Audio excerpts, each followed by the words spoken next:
Hi, this is Randy Finney with the Right Side of the Chart, and today is Friday, August 10th, 2018. It is almost 11:30 Eastern Time as I'm starting this video. We'll do a quick update on the broad markets and a couple of the other things I've been watching lately, like crude oil, touch on the US dollar, and anything else that stands out. But mainly, I wanted to look at the broad markets here. And here's where the NQ is played out so far. This is a 60-minute chart NQ, same time frame I've been covering pretty much for a while now. Looking at this most recent divergent high that was highlighted here, and those divergences are playing out. So again, to summarize, if you haven't caught any of the recent analysis, these were divergent highs here on the 60-minute time frame, larger divergences that we had that played out for the last two corrections in the NDX or the Nasdaq 100. This one was late June. This one so far was late July, early August, and as I mentioned, we have yet to take out that previous high. We did take out the previous high in the S&P 500. I'll get to that in just a second with ES. But the bigger question remains, is this just the first counter trend rally in a larger correction off this divergent high? So whether it is or isn't, right now we do know that we had divergence here, negative divergence at this point, and that's played out so far for a mild pullback.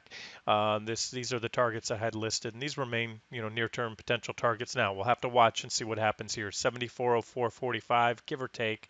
That's not a hard number, but you can see there's quite a few reactions on that level.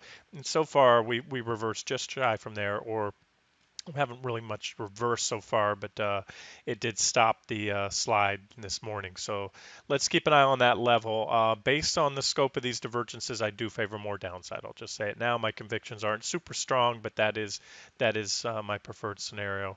And at this point, if we do bounce from here, line actually could be moved up just a little bit, but about where I drew it, you can see, we had a period of recent consolidation right up around here. So look for possible bounce back, and if you're looking to short or add to any shorts taken on this divergent high, or even all the way back here, depends where you shorted, that would certainly be an objective area. Um, at this point, these divergences have been building. We had a divergent high there. The divergence started to steepen, so now they seem to be playing out. I'd much prefer to not see them taken out to keep this bearish scenario intact, and for a move down to revisit this level here, right about here. This would be let's just say, at this point in time, a near-term swing target. Obviously, each of these are levels. That's why I have those lines marked there. Those are levels that could produce a reaction, and I would expect a reaction there. And again, if these divergences play out, and that's what I'm leaning towards, we're looking at about 73.14 or so on the NQ E-minis.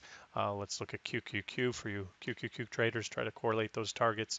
I have some different drawings on QQQ, but this is also a 60-minute chart. Remember, when you look at NQ, which we just were, the futures, those are trading virtually around the clock, whereas these are the QQQ trades. These candlesticks are regular session trades from 9:30 a.m. to 4 p.m. So what's happened here? We had a divergent high back there, correction, and we had a divergent high right here. So far, correction. Hit this down here to this T2 area, just reversed just above T2, but again, the target on the NQ E-minis was hit to the penny, and that's why I look at both the futures and QQQ. So that was a signal, even though the top of this same trading range on QQQ, we reversed a hair above it, we hit it to the penny on the future. So that's why I like to watch both, whether I'm trading one or the other. And if the first of the two were to hit support, if had QQQ hit first, I would have covered my NQ short there and reversed along versus waiting for it to here. So whenever the first of the two hits, give it the benefit of the doubt. No sense in trying to eke out a few more pennies. So from there we bounced and we back tested this trend line right here. You can see this uptrend line we've been back testing and started to roll over. Nothing big yet, not anything impulsive. We're down a 0.5% or so on QQQ today. You see I can extend that trend line. But we did have, again, as we pushed up, just like we did on NQ, we had some divergences there. So the potential is certainly there for more downside, but I can make a case, like I said, this was my preferred swing target, near-term target before. We hit that, and maybe we do continue higher. Like I said, I wouldn't bet the farm on it, but that's my near-term positioning. If we start to move up, we take out the recent highs. Yeah, we're going to go and pop and get probably make new highs in QQQ. Well, that's not far away. And then SPY, we'll go look at that, and then I'll go to ES. SPY is in the S&P 500, still within striking distance of the all-time highs. I'm referring to this high back here in January. If I put a horizontal line of the crosshairs, you can see we reversed just shy of it so far, and that surprises me. I, almost see it usually when you get that close to a new high, you take it out, and we still very well could. However, you're starting to see some divergence, even if we forget about this reaction high right here, and you look at this most recent high, you can see that we do have negative divergence. We have what I'll call flat line divergence. I refer to this as flat line divergence. You have virtually equal highs on the indicators, but you do have prices making higher highs. So with negative divergence, you can either have normally you have lower highs on the indicators, higher highs on price, and but in this case, you can also have, like I said, equal highs as long as you're not making new highs here. And divergences, I always say, aren't the be all end all, but they are an indication of potential trend reversal, and there it is. So, and not only that, bigger picture has a SPY backtesting this long-term uptrend line. This orange uptrend line goes well to the left of the chart here. I believe that's off the early 2016 lows, this trend line here, if I'm not mistaken. And we're still above this minor uptrend line here, which also, if you shoot this trend line back using log scale, goes all the way back to the bear market lows in March 2009 when this bull market started. So that's the bigger picture, and I've covered that quite a bit in recent videos and updates, that the SPY is wedged between backtesting a significant uptrend line, multi-year uptrend line, and its primary bull market uptrend line. And as such, that puts the S&P 500 in a pretty precarious technical posture. I mean, sure, the trend is up. No one's going to argue that. We're just, we came within basis points or percentage points of all-time new high. Maybe we hit it, maybe we don't. But even if we do, we're still under that trend and below this even more significant trend line here, and by a very small margin. It would only take a couple bad days if volatility picks back up, one or two bad days to put us down below there. So that's that. That's bigger picture stuff. And 60-minute chart, you had this divergent high here. We had a divergent high at the previous high, with just led to a little correction. This drop here, we had a much bigger correction. It was all about the tech-heavy Nasdaq 100 and those market-leading FANG stocks. We corrected all the way down to that consolidation zone right here. I should go all the way back. I should try to box that in for you, but. And so the SPY had a very little correction, but that may just be a shot across the bow because, again, SPY went on to put in an additional divergent high, even larger divergent high. So not always, but more often than not, the scope of the divergence is an indicator to the magnitude of the correction that will follow. So small little divergent high here, small little wedge, small little correction. We continue to diverge as I drew down here. So this sets the stage for a deeper pullback and maybe a move down to that T3 zone, which again is the top of that trading range there. Levels for you guys if you're looking to position short. That T3 is, I have a zone here that runs from about 273.32 to 274.28. So that's still certainly a possibility. We'll just have to watch and see if today's lows gets taken out. Let's look at ES real quick. That'll help kind of get us a clear picture on the S&P 500 here. All right, so you can see the divergence lines drawn down below, same as we had on the SPY a second ago. These are, again, the ES S&P 500 E-mini futures. There's divergent high number one, initial correction. We saw that in the SPY. We're zoomed in a little bit more here on the time frame. There's your second divergent high, and so far prices are rolling over, and we hit. And this is where we've paused today. This is a reaction. All these lines were on the charts before. These are levels where I expect a reaction. Hard to say with a high degree of confidence whether we're going to bounce here and go on to take out and make that new high in the S&P 500, or we break support. But if we do that, I can tell you the support is support until unless broken. So we have that level at 28.3338, give or take. So much below today's lows, and that will take out. You can see there's quite a few reactions here from below, from above. Once we broke, we back tested it. We had a failure there. Then we broke out, back tested it there, couldn't hold that breakout, had an impulsive move down. So I see a lot of technical action around that level that tells me it's a significant support level now at this point in time.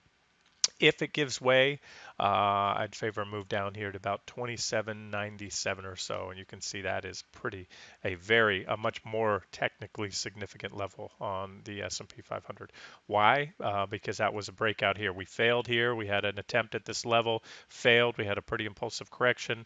We tried at it again, we failed. Finally, we broke above it, breakout. Successful backtest 1, successful backtest 2, 3, 4, 5. So we broke out to new highs at that point, new multi-month highs, that is, on the S&P 500, or in this case, we're looking at ES, same thing. And we've had numerous back tests. So really, ideally, there's nothing set in stone, but the S&P or the ES has no business going back there. It really doesn't. It's already had so many tests at that level. It should continue on now. That's if you're bullish, that's what you want to see. If we come back down to it, that to me is a fairly ominous sign. It's not a nail in the wall or getting all short, but it does show that the vigor on this breakout, especially after so many successful attempts, and now to fall back to that level again is not a good sign. So therefore, it would not surprise me at all. It would probably get another test of it, but it wouldn't surprise me at all. In fact, I'd lean towards it, a breakdown of that level, and then come in to test there's that same basing pattern from late June, early July right there. That would be the target if we fail here. So there it is. Fail here, come down here. Could catch support there at 2798-ish or so. We'll call it 2800. But if we break much below it, you're looking at a pretty potential for a pretty good move down. And please keep in mind that I'm living in the world right now, these 60-minute charts. If that were to play out, that'd be a sizable drop in the SPY. That could also trigger some bearish sell signals and other trend indicators flipping bearish on the longer term, more significant daily time frame and possibly even the weekly time frame. So, what happens on these 60-minute charts, then need to every now and then take a look what's going on with the daily charts, if we do get that breakdown there. So, and again, at this point, and I've said this all along, if you're bullish and you think this market's going much higher this year, you want to be buying here. These are levels that they're pullbacks to support. If you're a dip buyer, well, here's the levels I'm showing you. My analysis could be wrong, that we may come down a little more. I told you my convictions aren't so high right now. If they're high, I will tell you. And that's when I put on official trade ideas on the indexes, when my convictions are a little higher. But that's it. So I'm favoring this, but you can certainly step in here, and I'll tell you what, it's subjective. You don't have to, you know, buy and hold, tuck things away. You buy at support, you put a stop somewhat below. If you get taken out, great. If not, then you're in for the next leg up to a breakout for all-time highs in the S&P 500. Next up, crude oil. I've had some good calls, some very good trades on this one lately personally. We had a divergent high here, a breakdown, impulsive selling. That correction ended in a divergent low, which is bullish, right at support. We had this rally up here. It was pointed out then at that point we had a divergent high at resistance, a pretty well-defined resistance level. You can see all these reactions. This is that topping pattern, a little basing pattern. We broke down, we back tested it. A lot of validation on that level. And then that point we broke down this trend line. So crude has traded just extremely well to the technicals. Back tested it once, twice. Let's circle those. 1, 2, almost 3 times. But we also had this support level here, and these 2 levels were pointed out as potential short entries with a break of this level in advance pointed out, and there it was. You had a break there, so you had a lot of opportunities here, and then boom, we fell down to a pretty significant support level here. And that was again pointed out in the trading room the other day. I said at this point, I'd suggested closing out positions or reversing to long because a reaction was highly likely off this level. And I'm referring to this 26.26. and that was the other day. We had a little pop. It was definitely worth a trade, especially in CL. You're talking a couple percentage points here. Every percentage point in each trade future of CL is about $700 or so. And so far it's reversed off that level. Trying to measure it out for you. Was that, yeah, about a 3% or so pop off that level so far, roughly. I was just using that measuring tool there. Remove it. Now, where do we go from here? I think there was some damage done to the charts longer term. I'm not interested anymore in gaming a bounce here. At this point, I'm more interested in looking to where to maybe add some shorts back, but the charts aren't as clear now. I can tell you that's a pretty significant level there, 68.13. With the possibility of a move up here. Again, each of these levels were targets on the way down. They were support levels. Support once broken becomes resistance. So now these are logical. Even though we smash right through there with an impulsive move, there's still levels that have had reactions in the past. So there's your potential target zone. I don't know. Maybe we come back all the way up here. I'll have to look at the daily charts. Let me do that for you now because I know some of you trade USO and DWT and those. Here's USO. I can't, in the charts, I can't go through all the possible combinations of all these leverage 2 times, 3 times, inverse, long, bearish. So I usually will chart the one-time ETF. You can correlate these charts. If you look at DWT or whatever you're trading, it will look similar to this. And if it's an inverse ETF, obviously it's going to be upside down. And then you can sort of align the same levels. What I mean by that, since the ETFs, even those 3-time leverage, they all trade regular hours, you're going to have the same gaps to look at. So when I talk about, aligning your chart or replicating a chart, look for the gaps, look for the reactions, and then you can replicate these trend lines. You should be able to draw the same trend lines on those ETFs. They may track a little bit off, but for the most part. So here was that same, we were looking at CL a minute ago. We had the same price channel. We had the same divergent high. We had a breakdown, back test below it, and a failure there. So that was those same shorting ops. And then the breakdown below that most recent trend line. Again, it happened in CL. There was a little flagging there in CL and then the drop. So yeah, this is why I personally like to trade futures because a big part of that move happened overnight. If you waited for this breakdown in USO, well, there was whatever. I tighten the lines up to be technically correct here. It did break down during the session. It wasn't very impulsive, but what I was getting at, a lot of that move came overnight in the overnight session or early mornings. There was that gap. So then you would have to enter here. Still profitable if you did, but most people don't like to chase big gaps down if you're going to short or a big gap up if you're buying. So where to go now? USO.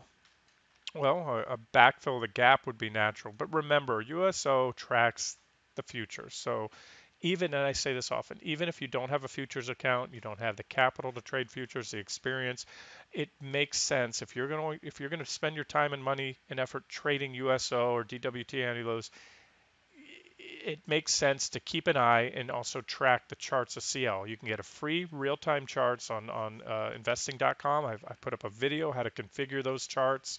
That will give you free charts of crude oil futures. So there's really no reason not to. And some brokers have them. If you have TD Ameritrade, their Thinkorswim platform provides free real-time charts on futures like CL.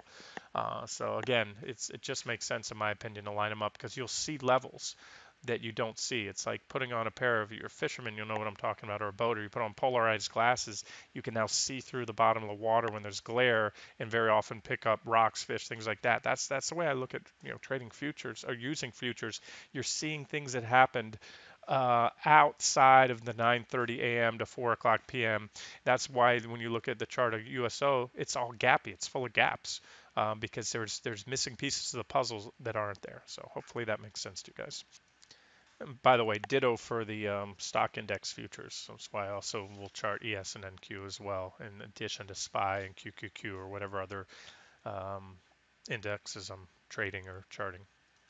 Okay, we'll wrap this up with just a quick update on the U.S. dollar. I'm not a big currency trader.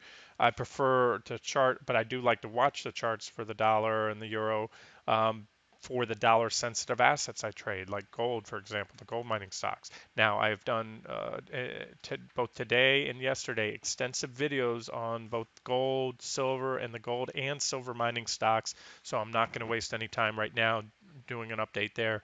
Those videos are on the site. If you're a member, you can log in and watch those videos. Now, why I'm doing this is because I didn't do an update on the dollar euro recently, but I have been monitoring this, and in the recent week or two here, I laid out a scenario. I highlighted a very well-defined support level on the euro-US dollar pair. And if you're wondering, if you're new to my analysis, the euro is the largest component by far, well over half of the US dollar index. So this chart is a proxy. It's like looking at the dollar, US dollar in reverse, if you will. So when this is falling, the dollar is going up. When the dollar goes up, gold goes down, and vice versa. They have an inverse correlation. Yes, not every single day, but if you look at the trends, and I've put up many charts in the past, there's an unmistakable correlation. When you put up a 10-year chart, you can do it yourself, compare gold to the US dollar index, and you'll see an inverse correlation. And if it's hard, if you're not a visual person, that doesn't pop out, chart GLD over UDN. UDN is the inverse dollar index, and then you'll see a positive correlation, and that should become clear to you. All right, so there it is. Lots of reactions there, and the scenario I laid out, and I was actually leaning towards, is a false breakdown, or fake out, I call it. So you have a well-watched level, broke down today. It's everything you want to see. It's impulsive. That's a big move in the euro-US dollar index. 1% move is a big drop. You can see a big red candle relative to the other ones. And that's because support's broken. What happens? Shorts pile in. They're shorting the euro, going long the dollar. Longs, people that were long, get stopped out. Stops are usually set below a well-defined support level. And now, so on face value, it's bearish, and you have to take it that way. However, I've seen this a lot. You get that afterwards. And I say this very often, fewer things in trading are more, trading or investing are more bullish than a failed breakdown. So if we reverse, and all we have to do is regain that level, where is that level? Give or take around dollar 115.4, 115.439 there. Again, give or take, you can see the levels. I don't know if they're popping up. There's a pop-up box. All right, I have two lines in close proximity. So if we get back above there, especially over these recent highs right here, then we'll have a false breakout, or aka bear trap. And my expectation, and you can see these divergences help to confirm that we have bullish divergence. Just like I often say, I don't take breakouts to new highs if they have negative divergence in place. Here was a breakout to new highs, negative divergence, and that was it. Euro US dollar broke out to new highs, and that was all she wrote. Had a big correction. Why? Because we had negative divergence right here. Even steeper when you look at it right there, it dropped off at the end, pretty steep divergence. And so from this point to this point. And now, right now, we have a breakdown, a break of support, but with positive divergence. So again, it's only a potential scenario. You can't go full in yet just because, I'm making the case that I think we'll see a reversal. It's speculation, but it's also based on instinct, gut feel, experience. That's what I think we'll get. And we may and we may not. And if we don't, this is bearish for gold. This means the GDX trade will probably go on and be stopped out. This means a lot of those setups I covered in the gold, if we go a lot lower, if this breakout sticks, breakdown, I should say, and we fall down here, because there's really not a whole lot of support for a little ways down on the euro US dollar. So that's it. Just watch it. And the way to trade it, if you're already scaling in or you haven't yet and you're waiting for evidence, can either add when we recover that level, and your next buy signal will be on a break above this downtrend line right here.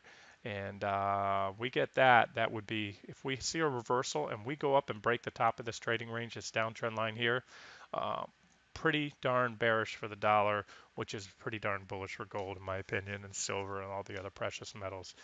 So again, something to monitor. And like I said, since it's sort of what I call an anticipatory trade. Well, by that I mean, I'll trade a lot of chart patterns. Some of my favorite are wedges. So if I have a bullish falling wedge, prices are within the wedge. The conventional method in trading is wait for a breakout above the wedge to position long. That's objective. But sometimes I'll take a position at the bottom of wedge, maybe if it's at support, in anticipation of a breakout. And that's what I'm doing here. So this is what I call an anticipatory trade. It hasn't yet occurred. We don't have a buy signal. But if we get it, then I add to my position. And if we continue much lower and the charts just start to fall apart, Then I exit a partial position for, a loss, and I wait for the next setup. That's it. All right, let's wrap it up here. This has been Randy Finney with Right Side of the Chart. I hope you enjoyed it. Have a great day.